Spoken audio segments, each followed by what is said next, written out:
Halo guys, ada yang tahu manga Shingeki no Kyojin Before the Fall? Nah, pasti sebagian dari kalian yang hobinya membaca manga sudah tahu dong apa itu Shingeki no Kyojin Before the Fall. Di sini aku ingin menceritakan alur cerita dari Shingeki no Kyojin Before the Fall sesuai chapter yang ada ya guys ya. Oke, sedikit informasi, Shingeki no Kyojin Before the Fall ini adalah karya dari Hajime Isayama dan Suzukaze Ryo, yang mana menceritakan tentang beberapa dekade sebelum runtuhnya tembok Maria di seri anime Attack on Titan. Nah, penasaran kan? Yuk kita lanjut ke pembahasan alur ceritanya di chapter yang pertama. Pertama-tama ada prolog, yang mana prolog menceritakan kejadian yang terukir kembali pada sejarah umat manusia yang sudah dilupakan selama 30 tahun, tentang musuh alami dari manusia yaitu para Titan, dan hingga saat itu manusia masih belum memiliki cara bertempur melawan Titan. Di awal cerita dimulai dari adanya tembok Maria, dan di saat yang bersamaan muncullah kepala manusia yang jatuh dari atas. Entah apa penyebabnya masih belum diketahui. Dan para pasukan pengintai pun melihat langsung kejadian tersebut di depan mata mereka sendiri, dan mereka menganggap bahwa itu adalah kepala Hurt, salah satu pemimpin pasukan pengintai.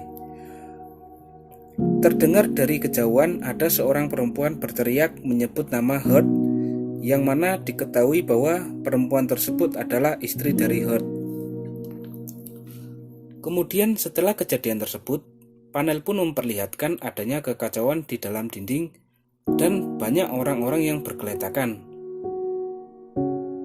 Serta kejadian tersebut juga masih belum diketahui penyebabnya.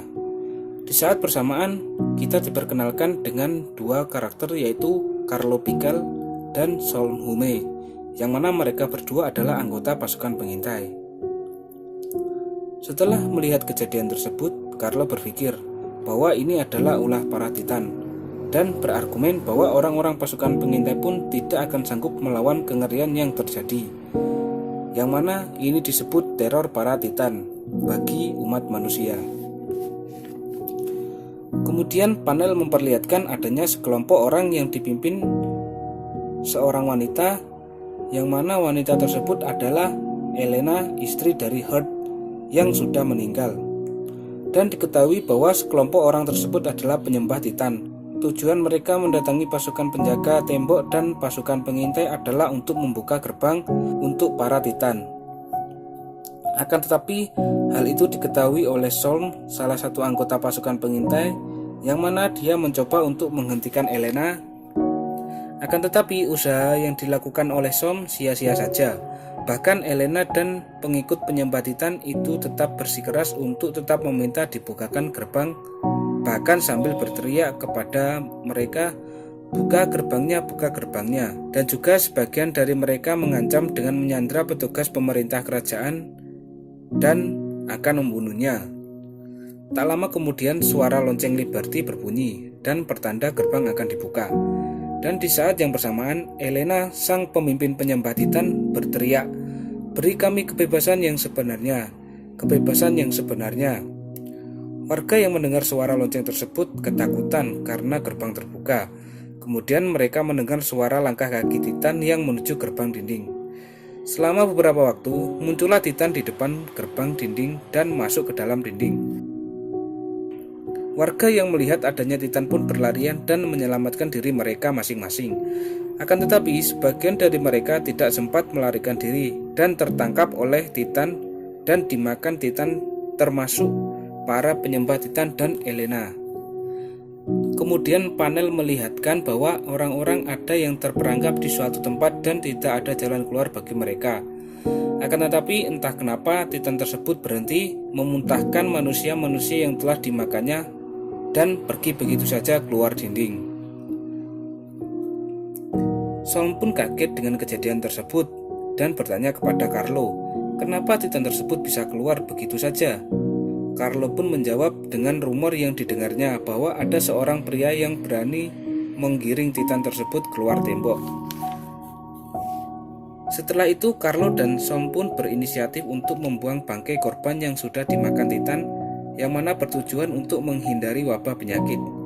Di saat mereka sedang membereskan bangkai korban, Carlo pun melihat mayat Elena yang masih utuh dan menemukan kejanggalan pada tubuh Elena yang sedang hamil itu. Di dalam perutnya ada yang bergerak-gerak. Kemudian Som pun berkata, tidak mungkin Elena masih hidup, dan dibantah oleh Carlo. Bukan itu, tapi pada perut Elena. Kemudian Som beranggapan bahwa Elena sudah dimuntahkan oleh Titan, dan mungkinkah anak Titan terlahir dengan cara seperti itu? Carlo menjawab, tidak mungkin. Akan tetapi Som menantang Carlo apakah Carlo bisa membuktikannya kalau itu tidak anak Titan. Kemudian Carlo bersiap-siap untuk merobek perut Elena dengan pedangnya. Di saat Carlo memegang baju Elena, tiba-tiba keluarlah bayi dari rahim Elena dan dengan keadaan masih hidup. Carlo pun tidak percaya hal seperti ini terjadi di dalam rahim ibunya yang sudah ditelan oleh Titan pun dia terlahir dan masih hidup. Sedangkan pandangan dari Som pun tetap tidak berubah dan beranggapan bahwa bayi itu adalah anak Titan. Selanjutnya panel pun menunjukkan time skip 13 tahun kemudian dan memperlihatkan bayi tersebut sudah dewasa.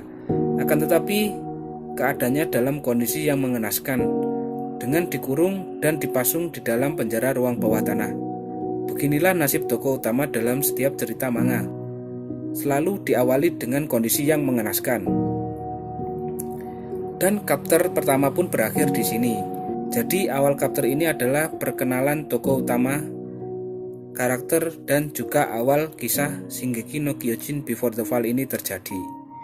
Mungkin sampai sini saja pembahasannya, dan kita akan membahas chapter selanjutnya di video selanjutnya. Agar tidak ketinggalan, bantu subscribe channel aku ya. Terima kasih.